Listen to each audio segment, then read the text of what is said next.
Assalamualaikum semua. Hai, aku Masita.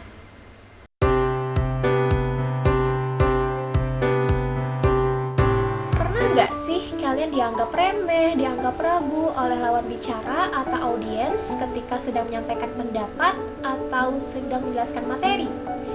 Nah, kalau pernah, tandanya kalian belum memperhatikan nih adanya nilai kredibilitas di dalam diri teman-teman. So, pada video kali ini aku akan sharing-sharing tentang why komunikator harus mempunyai nilai kredibilitas dalam berkomunikasi. Simak videonya sampai habis ya. Kredibilitas itu apa sih? Kenapa itu menjadi suatu hal yang penting yang harus diperhatikan dari si komunikator atau penyampai pesan? Jadi, kredibilitas itu adalah sejauh mana seorang komunikator atau penyampai pesan dianggap sebagai sumber yang dapat dipercaya dalam menyampaikan informasi, pesan, ataupun pendapat. Kredibilitas ini sangat berperan penting dalam terjadinya komunikasi yang efektif, karena komunikan atau penerima pesan cenderung lebih terpengaruh atau meyakini pesan dari komunikator yang dianggapnya kredibel. Nah, kredibilitas ini juga mempunyai dua komponen utama, yaitu keahlian dan juga kepercayaan yang menjadi penguat atau pendorong dari sisi nilai kredibilitasnya. Lalu apa sih keahlian atau kepercayaan ini? Pertama, ada keahlian. Nah, keahlian ini merujuk pada persepsi dari si komunikan atau si penerima pesan kepada komunikator, bahwa komunikator ini memiliki pengetahuan, keterampilan, atau kompetensi dari topik yang sedang dibahas. Nah, faktor ini juga membuat komunikator dianggap mampu memberikan informasi yang benar, relevan, dan juga akurat.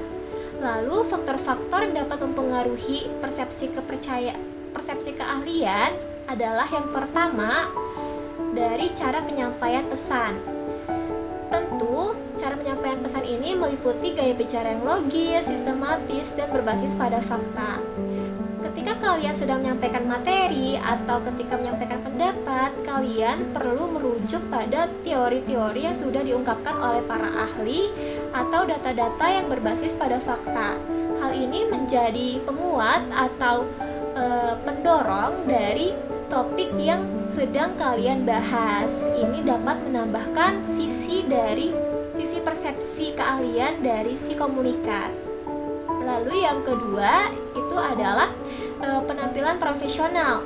Selain kalian memperhatikan konten yang tadi, kalian juga harus memperhatikan packaging dari luar, seperti penampilan yang rapi dan sikap yang meyakinkan dapat meningkatkan persepsi keahlian.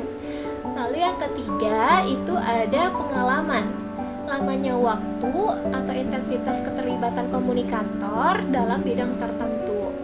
Lalu yang keempat itu ada yang namanya pendidikan dan sertifikasi. Komunikator perlu mempunyai gelar akademik, sertifikat profesional, atau pelatihan khusus yang dimiliki komunikator.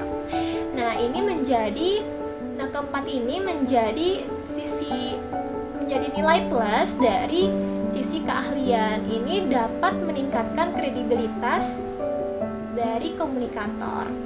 Lalu selanjutnya ada kepercayaan yang kedua. Kepercayaan ini merujuk pada sejauh mana si komunikan atau si penerima pesan ini percaya bahwa si komunikator memiliki niat yang baik, jujur, dan tidak memiliki motif yang tersembunyi. Hal ini berkaitan dengan sifat moral dan etika dari komunikator dalam menyampaikan pesan. Lalu faktor-faktor yang dapat mempengaruhi persepsi kepercayaan, yang pertama itu ada kejujuran. Tentu ketika sedang menyampaikan materi atau menjelaskan pendapat, komunikator harus merujuk pada teori-teori yang sudah diungkapkan oleh para ahli atau data-data yang berbasis pada fakta. Namun ketika kalian pernah memanipulasi fakta ketika sedang menyampaikan materi atau pendapat, itu dapat mengurangi sisi kepercayaan dari si komunikan. Komunikan menjadi ragu dari apa yang sudah disampaikan oleh si komunikator atau penyampai pesan. Lalu yang kedua, itu ada motivasi yang jelas. Nah, jika komunikator ini harus terlihat bertindak demi kebaikan penerima pesan, maka ia dianggap lebih dapat dipercaya konsisten. Nah, komunikator ini yang selalu konsisten dalam ucapannya dan juga tindakan dapat meningkatkan sisi kepercayaan dari si komunikan itu. Lalu yang keempat, ada kedekatan emosional. Seperti hubungan atau empati yang terjalin antara komunikator dan penerima pesan dapat meningkatkan kepercayaan. Oleh karena itu, mari kita sama-sama tanamkan nilai kredibilitas dalam diri kita, karena komunikator itu bukan hanya ahli dari kemampuan berbicara saja, tetapi komunikator itu harus mampu mempengaruhi emosi, pikiran, dan juga perilaku audiens. Thanks for watching. See you on next video. Bye.